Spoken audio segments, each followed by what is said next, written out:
O advogado se inclinou sobre a mesa de mogno e suas palavras saíram devagar, quase em um sussurro. Sua avó deixou 2 cartas, uma para ser lida para todos e outra só para você. Na sua carta, ela escreve que seu padrasto tem tentado afastá-la da família há anos e que ela tem provas de tudo. Minha roupa ainda pingava no tapete persa do escritório. Meu cabelo formava pequenas poças ao meu redor. Eu tremia. Não sabia se de frio ou de algo que começava a parecer esperança. Do outro lado da parede, eu podia ouvir meu padrasto rindo, no velório da minha avó. E pela primeira vez em 8 anos, eu entendi que tinha finalmente alguém do meu lado. Mesmo que ela não estivesse mais aqui para ver. Mas eu preciso voltar algumas horas. Você precisa entender o que aconteceu naquele dia. O que aconteceu nos últimos 8 anos, na verdade. Porque essa história não começou no escritório do advogado. Começou muito antes. E o que minha avó fez, o que ela planejou, foi mais brilhante do que eu poderia imaginar.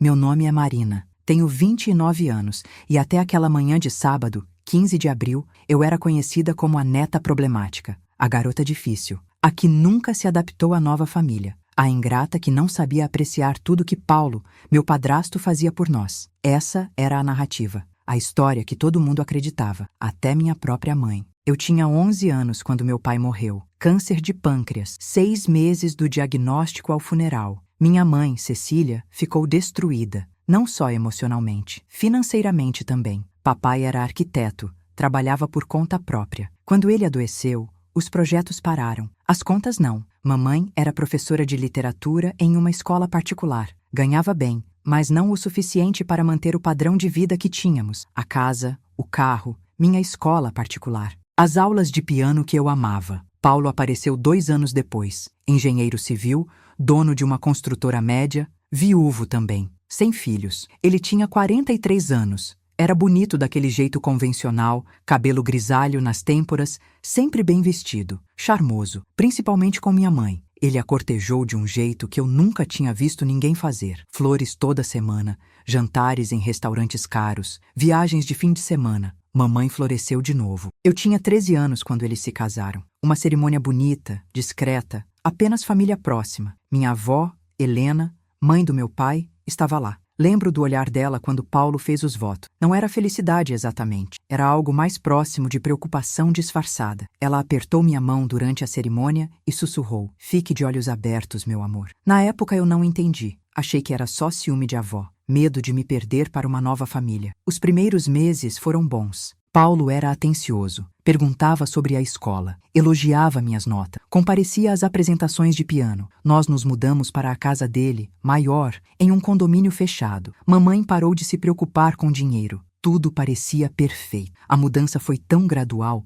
que eu quase não percebi quando começou. Primeiro foram comentários pequenos. "Marina, você não acha que já está um pouco velha para piano? Talvez devesse focar em algo mais útil. Sua avó liga muito, não acha? Ela não tem mais nada para fazer? Você gasta muito tempo no telefone com suas amigas, precisa pensar no seu futuro, ser mais responsável." Com 14 anos, parei com as aulas de piano. Paulo disse que era desperdício de dinheiro, que eu não tinha talento suficiente para seguir carreira. Mamãe concordou, ou melhor, não discordou. Lembro do dia que minha professora, Dona Beatriz, ligou em casa perguntando por que eu tinha faltado 3 aulas seguidas. Paulo atendeu. Disse que eu tinha decidido parar, que queria focar nos estudos. Nem me consultou. Quando reclamei, ele disse: "Marina, você toca bem para uma amadora, mas não tem futuro nisso. Estou te fazendo um favor." Depois foram as visitas à vovó. Todo fim de semana na casa dela. "Marina, você precisa aprender a se desapegar. Sua avó está te mimando demais. Isso não é saudável." As visitas semanais viraram quinzenais, depois mensais. Vovó percebeu. Me ligava mais. Paulo começou a atender meu celular quando ela ligava. "Helena,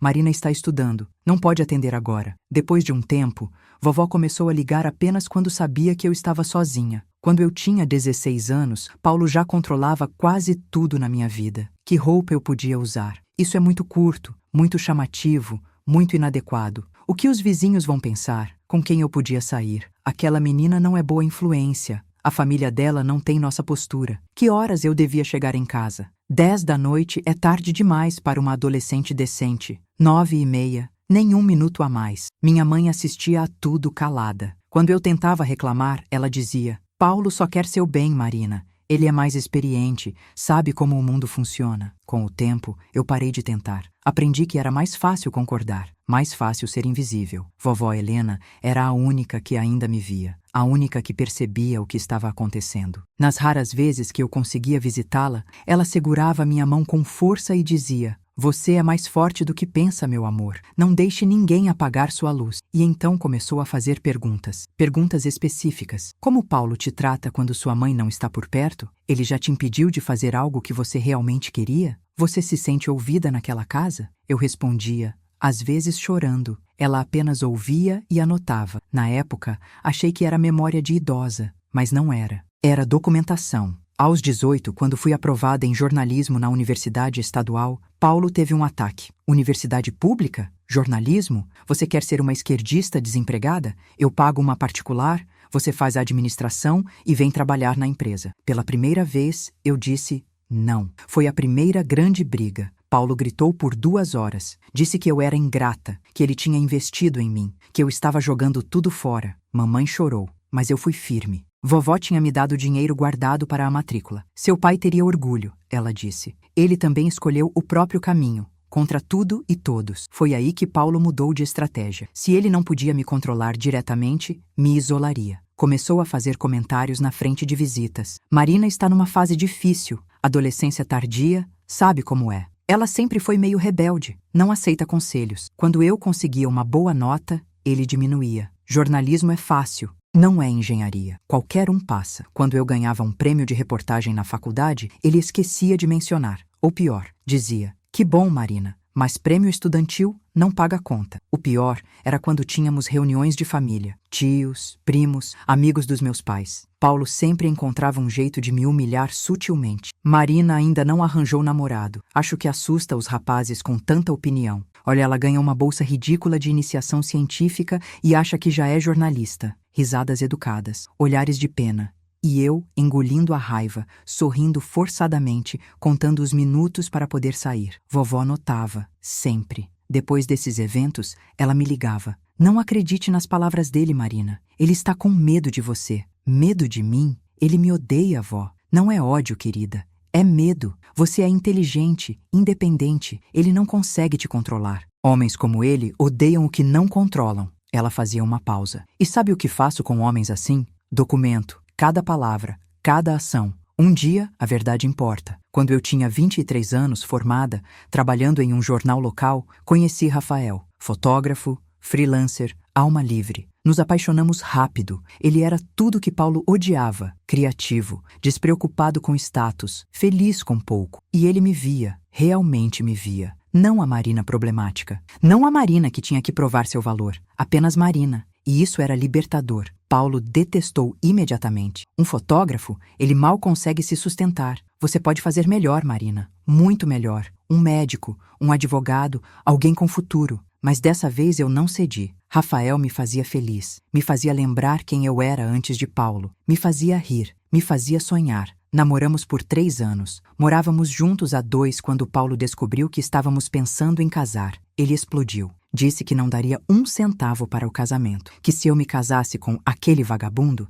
estaria sozinha. Você vai ver, Marina. Vai ver como é difícil. E quando vier me pedir ajuda, eu vou lembrar dessa conversa. Mamãe, pela primeira vez em anos, ficou do meu lado. Paulo, ela é adulta. Pode escolher. Ele não gritou com ela. Pior, ficou em silêncio por dias. O tipo de silêncio que congela uma casa inteira. O tipo de silêncio que pune. Vovó, quando soube, ficou radiante. Finalmente você vai ter sua própria família, longe dele. Ela conheceu Rafael, adorou, começou a planejar o casamento comigo. Dizia que pagaria tudo. Seu avô deixou dinheiro suficiente. Quero ver minha netinha feliz. Compramos o vestido juntas. Escolhemos flores. Fizemos listas. Pela primeira vez em anos, eu era completamente feliz. Mas 3 meses antes do casamento, Rafael sofreu um acidente de moto. Um motorista bêbado. Fratura exposta na perna, 3 cirurgias, fisioterapia cara que duraria meses. Ele perdeu trabalhos. Não conseguia segurar a câmera sem tremer. Entrou em depressão. E eu,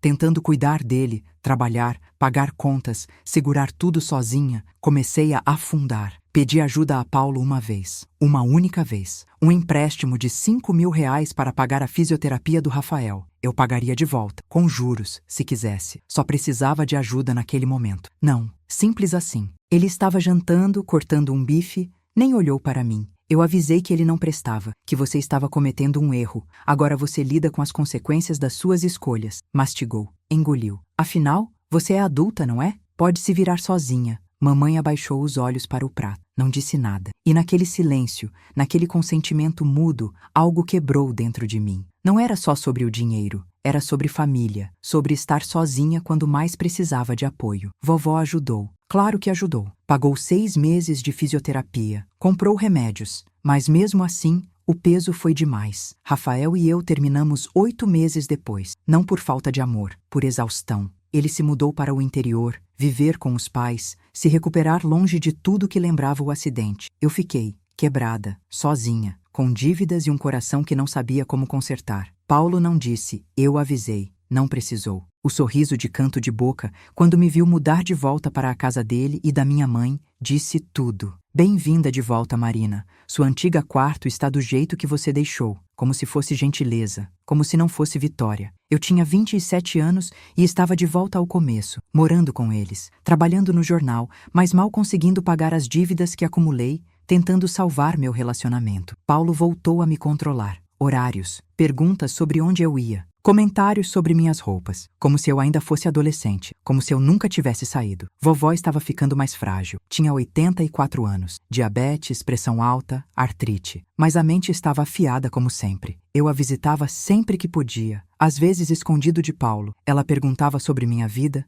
sobre meus planos. Você não pode ficar naquela casa para sempre, Marina. Prometa que vai sair. Eu prometo, vó. Só preciso juntar um pouco mais de dinheiro. Mais alguns meses. Ela me olhava com aqueles olhos cansados, mas ainda brilhantes. Alguns meses podem virar anos, e anos podem virar uma vida. Não deixe isso acontecer. Então ela tocava minha mão. Mas se precisar ficar, fique sabendo que estou fazendo algo. Algo que vai mudar tudo quando chegar a hora. 2 meses atrás, vovó teve uma queda. Bateu a cabeça no banheiro. Foi hospitalizada, concussão, exames, procedimentos. Fiquei 3 noites dormindo na cadeira desconfortável do hospital, segurando a mão dela, vendo ela dormir conectada a máquinas. Paulo não visitou uma vez. Não tenho tempo para ficar em hospital. Sua avó está velha, Marina. Isso acontece. É natural. Como se amor fosse questão de tempo. Como se importar fosse opcional. Quando ela teve alta, ficou mais fragilizada. Passou a precisar de cuidadora em tempo integral. Uma mulher doce chamada Sônia. Vovó gostava dela. Mas toda vez que eu visitava, ela pedia para Sônia nos dar alguns minutos sozinhas. E então falava sobre coisas estranhas. Você lembra daquela festa de Natal de 2018? Quando Paulo disse que seu artigo no jornal era fofo, mas sem relevância?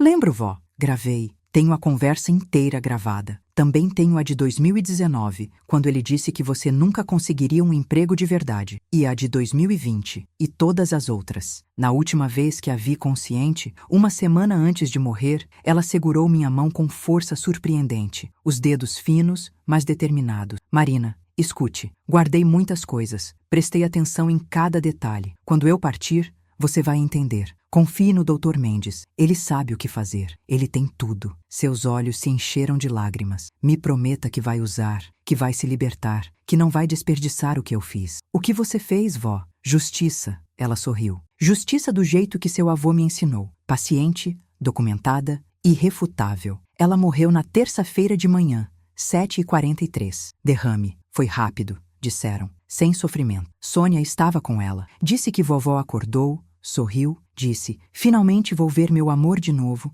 e fechou os olhos. Eu estava no jornal editando uma matéria sobre educação pública quando recebi a ligação. Desabei. Chorei no banheiro por 1 hora. Depois chorei mais no carro. Depois em casa. Minha única aliada. Minha única família de verdade. Se foi. O velório foi marcado para sábado. Paulo, por algum motivo, decidiu que seria no clube da família, um lugar que vovó frequentava há décadas. Muita gente viria. A cerimônia seria às 11 da manhã. Sua avó era respeitada, Paulo disse, como se ele tivesse algo a ver com isso. Precisa ser algo digno. Sábado amanheceu chuvoso. Aquela chuva fina e persistente de abril que transforma São Paulo em um labirinto cinza. O céu estava cor de chumbo. O vento trazia aquele cheiro de terra molhada que sempre me lembrava tristeza. Eu tinha escolhido um vestido preto simples, discreto, que vovó tinha me dado 2 anos atrás, para quando você precisar parecer forte, ela tinha dito. Calcei sapatos baixos, confortáveis. Passei maquiagem leve. Estava pronta às 9h30. O clube ficava a 20 minutos de carro. Desci às 9h40. Paulo estava na sala, lendo jornal. Mamãe terminando de se arrumar. Tia Marta e tio João já tinham chegado, esperavam na cozinha. Pronta? Perguntei. Daqui a pouco. Vamos sair às 10h15. Acenei, voltei para o quarto, revisei minha bolsa, lenços, carteira, celular, chaves, óculos de sol para esconder os olhos inchados de tanto chorar. Às 10, desci de novo. Eles estavam saindo. Paulo com terno preto, mamãe com vestido cinza, tia Marta impecável, tio João ajustando a gravata. Vamos? Peguei minha bolsa. Paulo me olhou como se eu fosse um inseto particularmente irritante. Aquele olhar que eu conhecia tão bem. Desdém puro. O carro está lotado. Levo sua mãe, a tia Marta e o tio João. Você vai de Uber. Pisquei. Certeza que tinha ouvido errado. Como assim? O carro tem 5 lugares. Somos 4. Sua mãe precisa levar as flores. Ocupam espaço. Chame um Uber. A chuva aumentou lá fora. Olhei para as tal flores. 2 arranjos médios. Cabiam fácil no porta-malas. Olhei para minha mãe, esperando que ela dissesse algo. Ela desviou o olhar. Sentia a raiva subir pela garganta como bile. Paulo, é o velório da minha avó. Da mãe do meu pai. Você não pode fazer isso. Posso e estou fazendo. Você é adulta, Marina. Aprenda a se virar sozinha. Afinal, é isso que você sempre quis, não é? Independência? Eu pago a gasolina deste carro, pago o seguro, ajudo nas contas. E eu sou o dono. Chame um Uber ou vá a pé. Não me interessa. Ele pegou as chaves. Vamos. Estamos atrasados. Tia Marta e tio João entraram no carro constrangidos. Vi nos olhos deles. Sabiam que era errado. Sabiam que era crueldade, mas não disseram nada. Nunca diziam. Mamãe entrou no banco da frente. Não olhou para trás. Paulo ligou o motor. Eu fiquei parada na garagem, debaixo da chuva que começava a molhar meu cabelo, olhando o carro se afastar. Peguei o celular com mãos tremendo. De raiva ou tristeza, não sabia. Abri o aplicativo de transporte. Nenhum motorista disponível na região. Tempo de espera estimado, 40 minutos. A chuva. Sábado de manhã. Todo mundo pedindo carro. Já eram 10h05. Liguei para Carla, minha melhor amiga, caixa postal. Para Júlia, da faculdade. Nada. Para Mariana, do trabalho. Desligado. Era sábado de manhã. Todo mundo dormindo ou ocupado. Tentei táxi. Mesmo problema. Não há veículos disponíveis no momento. Por favor, tente novamente em alguns minutos. Eram 10h15. Se eu esperasse o Uber, chegaria perto do meio-dia, atrasada. Perderia a cerimônia. Perderia o último adeus à única pessoa que realmente me amou. Olhei o endereço no GPS. 12 quilômetros. Calculei. Se eu caminhasse rápido, muito rápido, levaria 2h30. Impossível chegar a tempo. Mas tinha a bicicleta na garagem. A velha bicicleta roxa que eu usava na adolescência, antes de Paulo decidir que moças da sua idade não andam de bicicleta. Não tinha manutenção há anos, mas talvez ainda funcionasse. Desci correndo, tropeçando nos degraus. Estava lá, encostada no canto, cheia de poeira e teias de aranha. Pneus meio murchos, mas ainda com ar. Corrente enferrujada, mas móvel. Não tinha escolha. Pedalei. Debaixo da chuva que agora caía forte. 12 quilômetros. Meu vestido grudava no corpo. O cabelo escorria água nos olhos. A maquiagem derretia. Carros passavam me expirando, alguns buzinando. Uma mulher de preto, encharcada, pedalando desesperada em uma manhã chuvosa de sábado. Devia parecer louca. A cada quilômetro, minhas pernas doíam mais. A chuva entrava pelos sapatos. Meus pés nadavam. As mãos escorregavam no guidão molhado. A cada esquina, eu pensava em desistir. Voltar para casa, tomar um banho quente, mandar tudo à merda. Paulo, mamãe, a família inteira que nunca esteve do meu lado, mas era minha avó, a única pessoa que sempre esteve do meu lado, a única que lutou por mim. Eu não ia faltar ao último adeus, nem que isso me matasse. No quilômetro 7, passei por um sinal. Um homem idoso esperando o verde abriu o vidro. Moça, você está bem? Precisa de ajuda? Balancei a cabeça. Preciso chegar ao velório da minha avó. Ele pareceu confuso. Assim molhada? Não tive escolha. O sinal abriu. Ele seguiu. Eu continuei pedalando. No quilômetro 10, quase caí. A corrente travou. Parei. Tentei destravar. Minhas mãos tremiam tanto que mal conseguia segurar. Respirei fundo. 1, 2, 3. Ajeitei a corrente. Voltei a pedalar. Cheguei ao clube às 11h20. 20 minutos atrasada. Joguei a bicicleta em qualquer lugar. Corri para a entrada. Encharcada. Tremendo. Meus sapatos faziam um barulho obsceno a cada passo. Squish, squish, squish. Empurrei a porta dupla.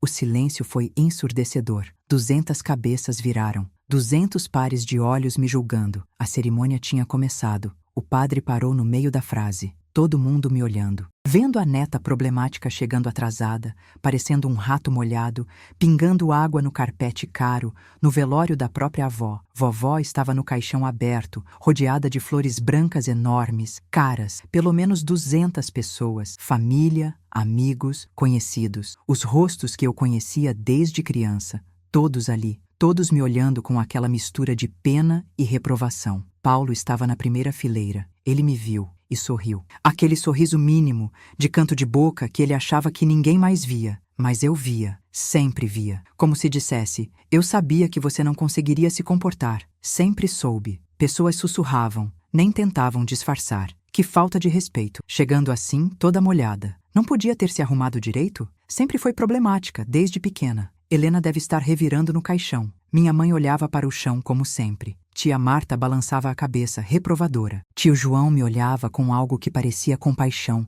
mas não o suficiente para dizer algo. Caminhei até o caixão, deixando um rastro de água, poças no carpete persa importado. Cada passo, uma humilhação. Cada olhar, uma condenação. Ajoelhei na frente da minha avó, meus joelhos molhando ainda mais. Ela estava linda, tranquila, serena. O cabelo branco penteado perfeitamente, o vestido azul que ela adorava, as mãos cruzadas sobre o peito segurando um terço. Segurei a mão fria dela, gelada, tão diferente das mãos quentes que sempre seguraram as minhas. Me desculpa, vó, me desculpa por chegar atrasada. Eu tentei, juro que tentei. Chorei, ali mesmo, na frente de todo mundo. Soluços que sacudiam meu corpo inteiro. Alguém tocou meu ombro. Era tia Marta. Marina, você está molhando tudo. Pelo menos vai se secar. Isso está ficando constrangedor. Me levantei, cambaleei, fui ao banheiro, olhei no espelho. Eu estava irreconhecível. Máscara escorrida em linhas pretas pelo rosto. Cabelo grudado na cara, pingando. Vestido transparente em alguns lugares, mostrando minha calcinha, meu sutiã.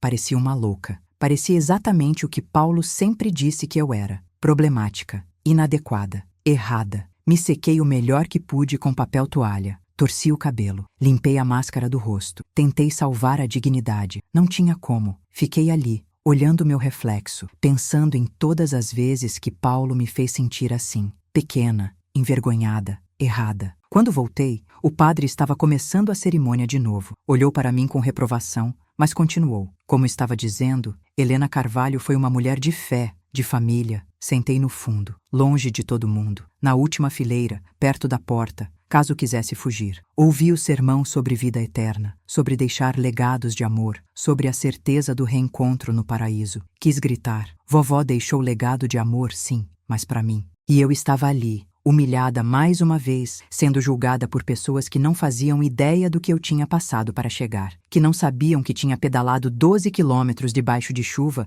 porque o homem que deveria me tratar como filha decidiu que flores eram mais importantes. Depois da cerimônia religiosa, era a hora da despedida final. As pessoas se aproximavam do caixão, uma a uma, chorando, tocando o vidro, abraçando minha mãe, cumprimentando Paulo com aqueles apertos de mão solenes, como se ele fosse família de verdade, como se ele tivesse direito de receber pêsames pela minha avó, pela mulher cujas visitas ele passou anos sabotando. Eu continuei no fundo, invisível, molhada, sozinha. Então o Dr. Mendes apareceu, 80 e poucos anos, terno preto impecável, pasta de couro marrom na mão. Ele varreu a sala com os olhos até me encontrar. Caminhou direto até mim, passando por todo mundo como se eles não existissem. Marina, sua voz era gentil, cansada, mas gentil. Pode vir comigo, por favor? Preciso falar com você. É urgente. Agora? A cerimônia? Agora. Helena foi muito específica sobre o timing. Precisa ser agora. Alguns olhares curiosos nos seguiram.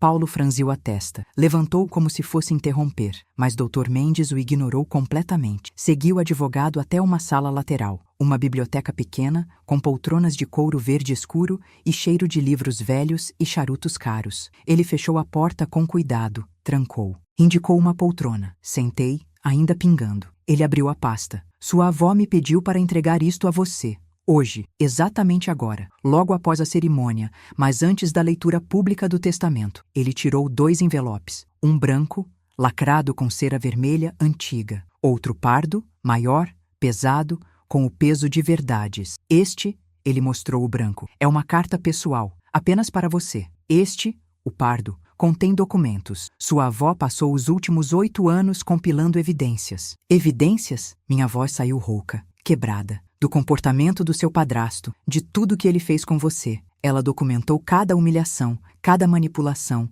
cada tentativa de isolá-la da família. Ele fez uma pausa, limpou os óculos, colocou de volta. Sua avó era muito observadora, Marina, e ela te amava profundamente, mais do que qualquer coisa neste mundo. Minhas mãos tremiam tanto que quase derrubei a carta. Abri o lacre vermelho. Dentro, papel de carta caro, com as iniciais HC em relevo. A letra tremida, mas ainda legível da vovó. Minha querida Marina, se você está lendo isso, parti. E sinto muito por deixá-la sozinha com ele, mas não estará sozinha por muito tempo. Prometo. Observei tudo, minha filha. Desde o primeiro dia que Paulo entrou nas nossas vidas, vi como ele afastou você de mim, como manipulou sua mãe, como aos poucos tentou te quebrar. E a cada vez que você se levantava mais forte, ele ficava com mais medo. Por isso comecei a documentar. Cada festa onde ele te humilhou, eu anotei. Consegui testemunhas dispostas a confirmar. Cada vez que ele te negou ajuda quando você mais precisava, eu registrei. Cada mentira que ele contou sobre você, cada comentário venenoso disfarçado de preocupação,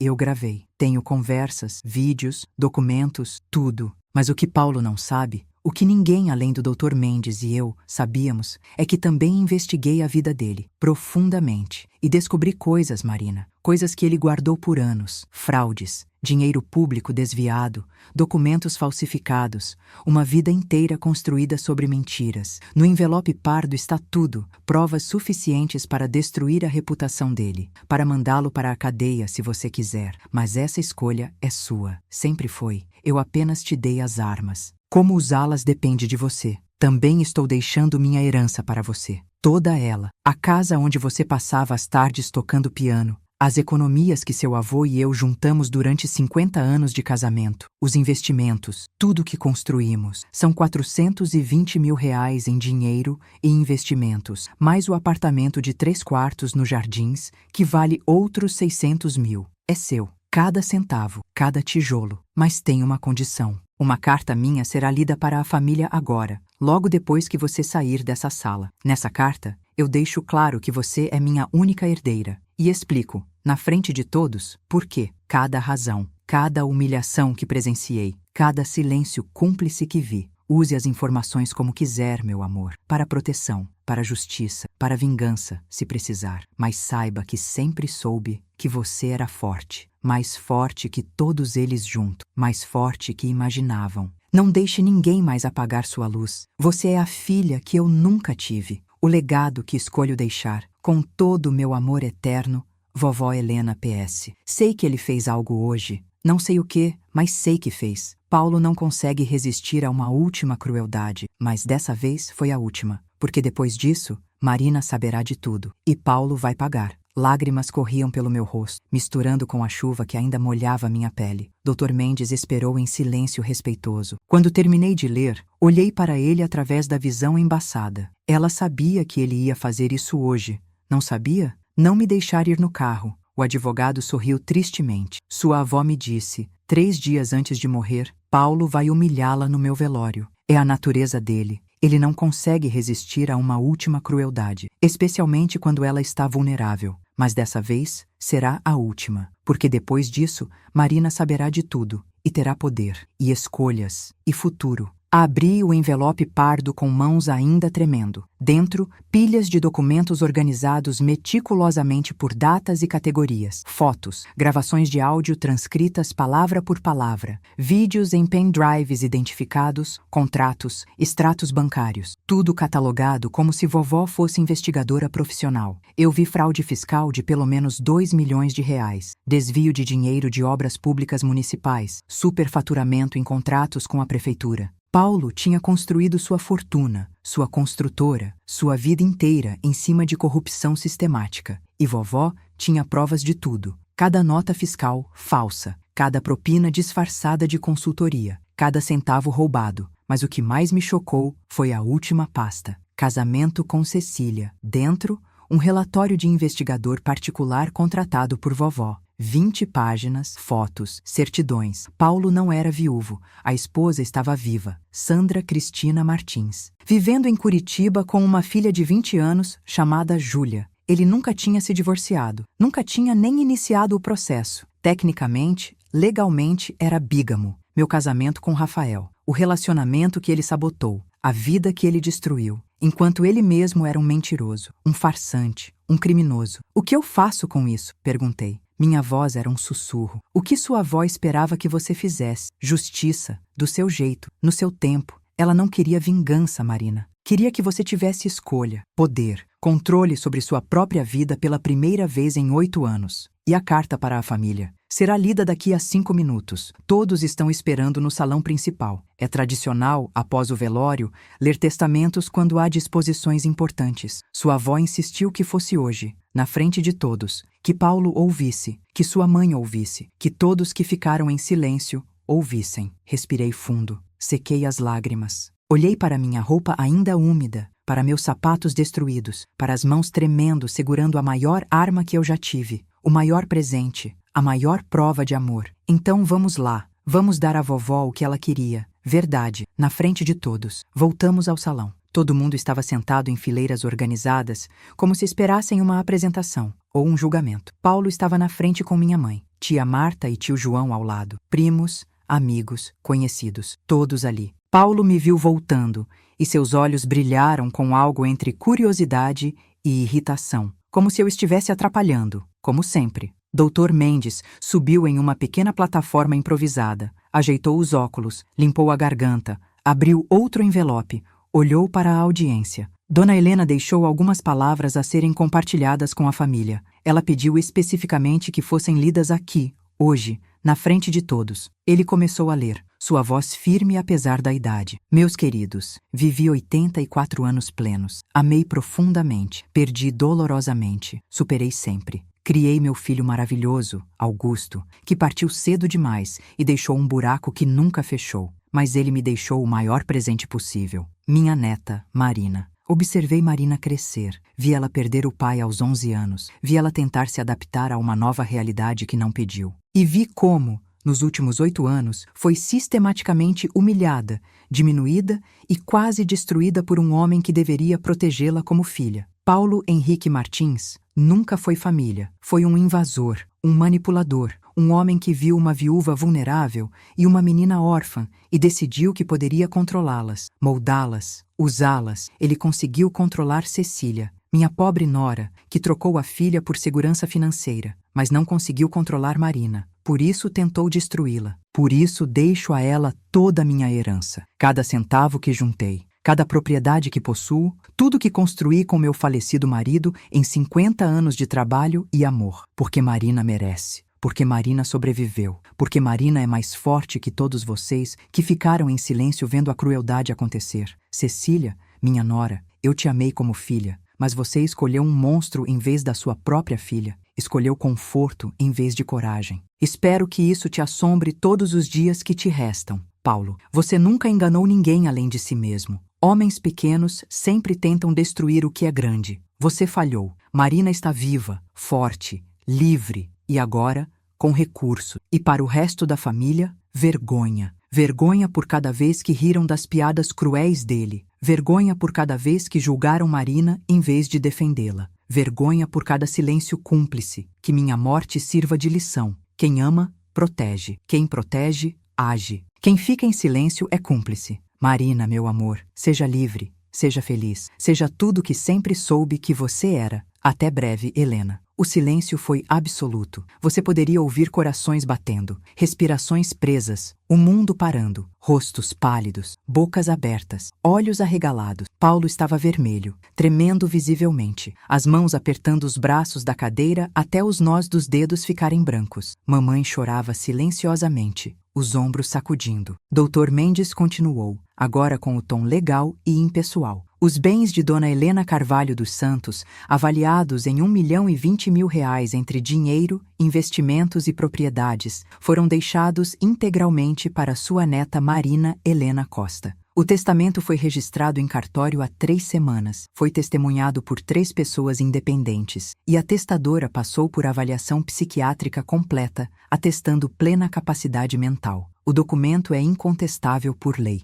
Tia Marta levantou, indignada. Isso não pode estar certo. Helena estava senil nos últimos meses, claramente influenciada, manipulada pela Marina. Dona Helena passou por avaliação psiquiátrica completa com 3 médicos diferentes 2 semanas antes de falecer. Todos atestaram plena capacidade mental, ausência de demência ou qualquer comprometimento cognitivo. Tenho os laudos aqui. Qualquer tentativa de contestação será defendida vigorosamente e resultará em exposição pública de todas as razões pelas quais Dona Helena fez essa escolha. A voz do Dr. Mendes era firme. Final. Paulo se levantou. A cadeira rangeu. Olhou para mim com ódio puro, não filtrado. Você manipulou uma velha doente. Virou a cabeça dela contra mim, contra todos nós. Eu me levantei também, pingando ainda. Vestido grudado, cabelo molhado, mas de pé. Pela primeira vez em 8 anos, olhei Paulo nos olhos sem medo, sem vergonha, sem a necessidade de abaixar a cabeça. Eu não precisei virar nada. Vovó sempre viu você exatamente como você é. Um homem pequeno tentando parecer grande. Sua ingrata. Cuidado com a próxima palavra, Sr. Martins. A voz do Dr. Mendes cortou o ar como lâmina. Há 200 testemunhas aqui, e difamação é crime. Paulo olhou ao redor. Percebeu que todos estavam assistindo, testemunhando, gravando em memória. Tentou se recompor, puxou o paletó, alisou os cabelos, mas as mãos ainda tremiam. Isso não acabou. Vou contestar. Vou provar que ela estava incompetente. Na verdade, eu disse calmamente, descobrindo uma voz que não sabia que tinha. Acabou sim, mas se você quiser continuar, eu tenho algumas coisas para discutir, em particular, com você e com minha mãe. Sua expressão mudou, algo entre confusão e alarme genuíno. Do que você está falando? Prefere que eu fale aqui, na frente de todos, ou em casa, apenas entre nós 3? Mamãe me olhou, os olhos vermelhos. Marina, o que está acontecendo? O que mais há? Está acontecendo que vovó me deixou mais do que dinheiro. Me deixou verdade. Verdades que vocês precisam ouvir. Paulo empalideceu. Realmente empalideceu. Todo o sangue drenando do rosto, como se soubesse, como se no fundo sempre soubesse que esse dia poderia chegar. Que segredos não ficam enterrados para sempre? As pessoas começaram a se dispersar, desconfortáveis. O velório tinha virado outra coisa, um drama familiar exposto como ferida aberta. Alguns cumprimentaram o Dr. Mendes em silêncio. Outros me olhavam com novo respeito, ou talvez medo, ou talvez apenas curiosidade mórbida. Não me importava mais. Quando ficamos apenas nós 4, eu, Paulo, mamãe e o Dr. Mendes, Paulo tentou uma última cartada desesperada. Cecília, vamos embora. Nossa filha está claramente fora de controle. Precisa de ajuda psiquiátrica. Sua filha, eu disse, cada palavra pesada como chumbo, está vendo claramente pela primeira vez em 8 anos. Está pensando claramente. Está fazendo escolhas claras. Marina, mamãe tentou, a voz quebrada. Eu sei que você está magoada com o que aconteceu hoje, mas... Magoada? Eu ri, sem humor, sem alegria, apenas som. Mãe, hoje Paulo me deixou vir sozinha, debaixo de chuva, pedalando 12 quilômetros para o velório da minha avó, da mãe do meu pai, do homem que você amou. Você sabe por quê? Porque o carro estava lotado com 4 pessoas em 5 lugares. Porque ele podia, porque humilhar é o que ele faz melhor. É o que ele sempre fez. Mamãe olhou para Paulo. Realmente olhou. Você disse que não tinha espaço, que as flores... Não tinha. As flores eram grandes, ocupavam. Flores cabem no porta-malas, cortei. Sempre couberam. Você só queria me ver sofrer. Uma última vez, no dia do velório da minha avó, quando eu estava mais vulnerável, mais quebrada. Porque é isso que você é. Um homem que se sente grande fazendo outros se sentirem pequenos. Isso é absurdo. É interpretação distorcida de... É verdade. A voz veio da porta. Era tia Marta. Ela tinha voltado. Estava parada ali, mãos tremendo. Paulo, eu vi. Tinha espaço de sobra no carro. As flores cabiam fácil no porta-malas. Eu e João comentamos no caminho. mas ficamos calados, como sempre fizemos. Paulo olhou para ela como se tivesse sido apunhalado pelas costas. Marta: não, Paulo, chega. Helena estava certa. Ficamos calados tempo demais. Vimos você humilhar essa menina desde que ela tinha 13 anos. E não fizemos nada. Somos tão culpados quanto você. Outras pessoas voltaram. Tinham ficado no corredor, ouvindo. Prima Fernanda entrou. Eu lembro da festa dos seus 18 anos, Marina. Paulo disse na frente de todo mundo que você nunca seria nada, que desperdiçava o dinheiro dele com essa faculdade inútil de jornalismo. Eu ri. Deus me perdoe, eu ri. Achei engraçado, mas não era engraçado. Era cruel, era abuso. Um por um, eles começaram a confessar. Testemunhas silenciosas de anos de abuso sistemático. Primo Roberto: eu lembro quando você ganhou aquele prêmio de jornalismo. Paulo disse que era prêmio de mentirinha, que não valia nada. Prima Júlia: quando você terminou com o Rafael, Paulo fez piada dizendo que você nunca ia achar ninguém que te aguentasse. Cada pequena crueldade que Paulo tinha feito, que todos tinham visto, que ninguém tinha parado. Paulo estava cercado, não de inimigos, de verdade, de testemunhas, de memórias, de anos de crueldade finalmente sendo nomeada. Isso é ridículo, ele tentou, a voz falhando. Vocês estão virando contra mim por causa de dinheiro. Marina herdou e agora todos querem bajular ela. É interesse. Não é sobre dinheiro. Dr. Mendes disse calmamente. É sobre justiça. E já que tocamos no assunto, ele olhou para mim. Marina, quer que eu revele agora ou prefere fazer isso em particular? Paulo congelou, completamente, como estátua. Revelar o quê? Olhei para ele, para o homem que tinha controlado minha vida por 8 anos. Que tinha me feito sentir pequena, indigna, problemática, errada, e senti uma calma glacial, definitiva. Mãe, eu disse, mantendo os olhos em Paulo. Há quanto tempo você e Paulo são casados? 8 anos. Você sabe disso, Marina. E você acredita que ele era viúvo quando conheceu você? Era. A esposa dele, Márcia, morreu de câncer. Ele me contou. Me mostrou fotos. Não morreu. Tirei o documento do envelope. Papel oficial, timbrado. Verdade impressa. Sandra Cristina Martins. Viva. Morando em Curitiba. Casada com Paulo desde 1998. Mãe de Júlia Martins, 20 anos. Paulo nunca se divorciou. Nunca iniciou processo. Vocês nunca foram legalmente casados, mãe.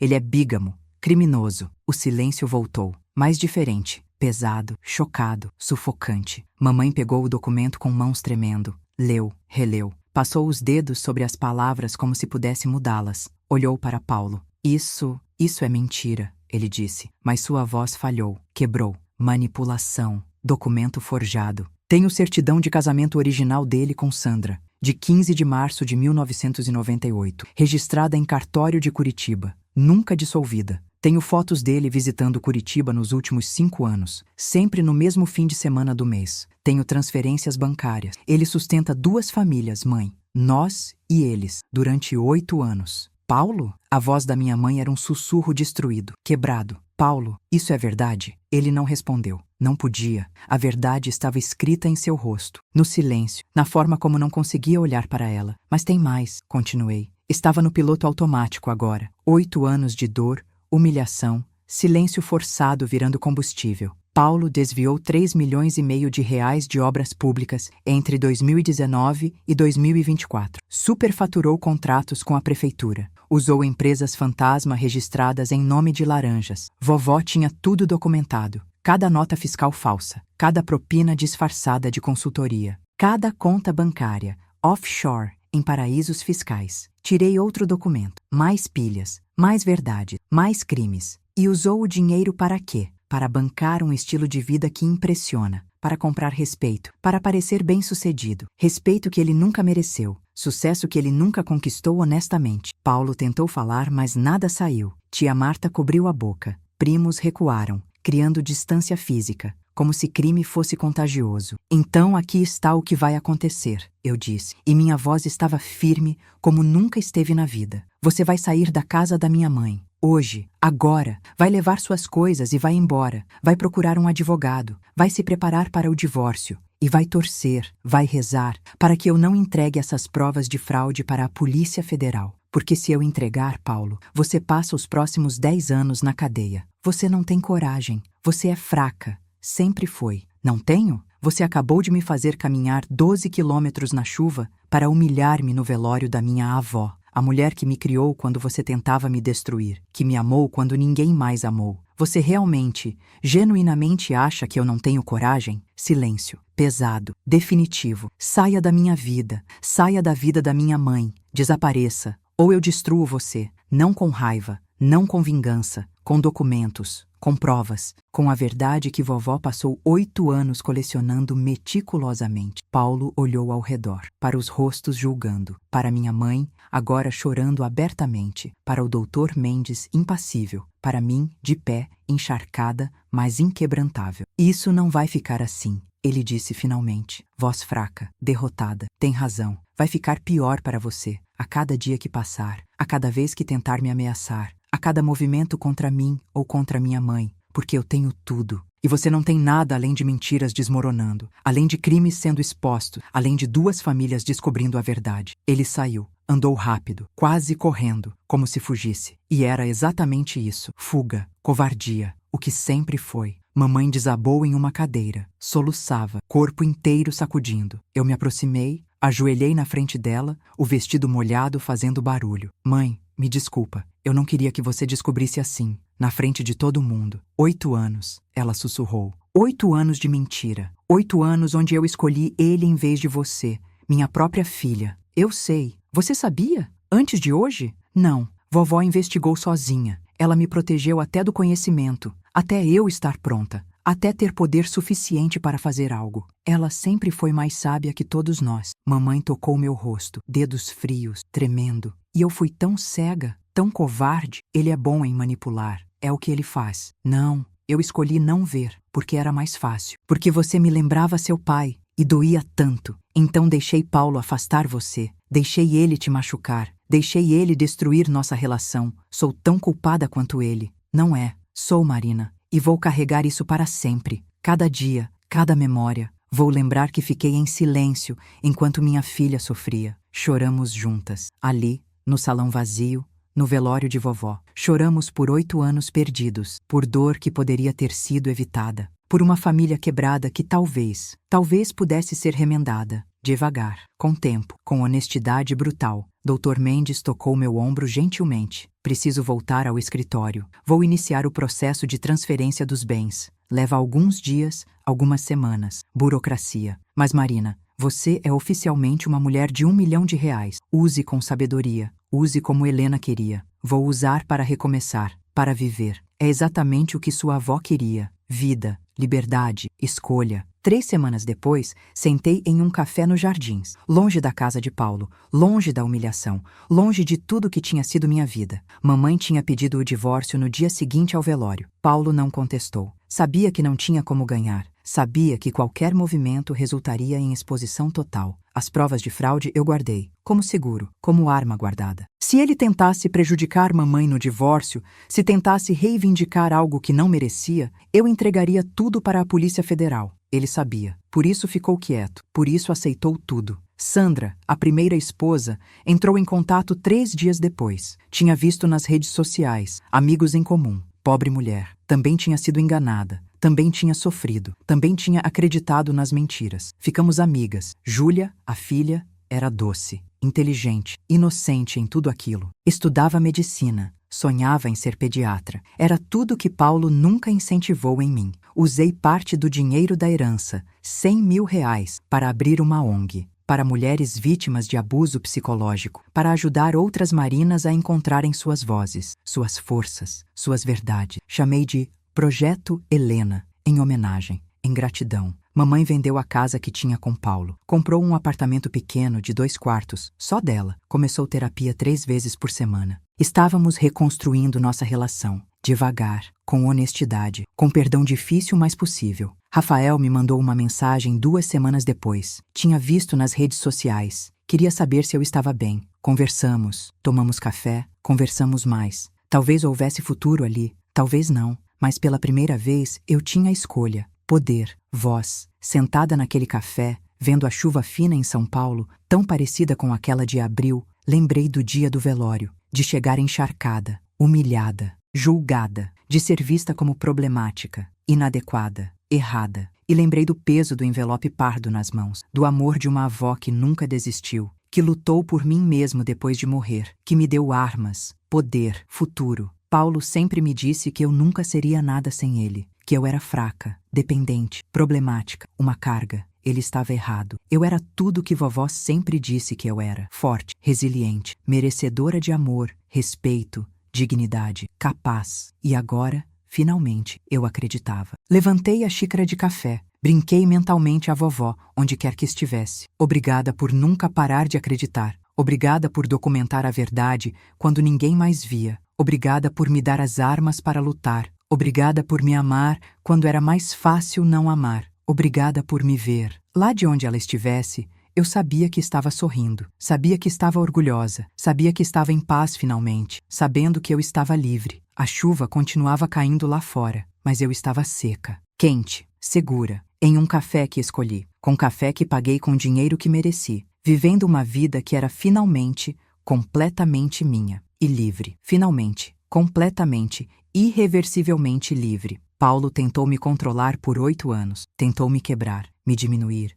me apagar, fazer-me desaparecer. Mas o que ele nunca entendeu, o que homens como ele nunca entendem, é que você não pode apagar o que foi feito para brilhar. Você só pode se queimar tentando, se destruir no processo. E ele se queimou, perdeu tudo. Enquanto eu, como a fênix que vovó sempre disse que eu era, renasci das cinzas mais forte, mais livre, mais eu. A humilhação que ele planejou para o velório foi a última, a definitiva. Mas não foi minha, foi dele. Porque enquanto eu caminhava 12 quilômetros na chuva, sofrendo, ele assinava sua própria sentença, criava sua própria destruição, sem saber que cada passo que eu dava era um passo em direção à verdade, à justiça, à liberdade que ele tentou me negar. E agora, 3 meses depois, com 1 milhão no banco, uma mãe tentando se redimir, uma ONG ajudando outras mulheres e um futuro que finalmente é meu para escrever, escolher, viver, entendo. Entendo que vovó não me deixou apenas dinheiro, ela me deixou poder. O poder da verdade documentada, o poder da paciência estratégica, o poder de escolher como usar tudo aquilo, vingança ou justiça, raiva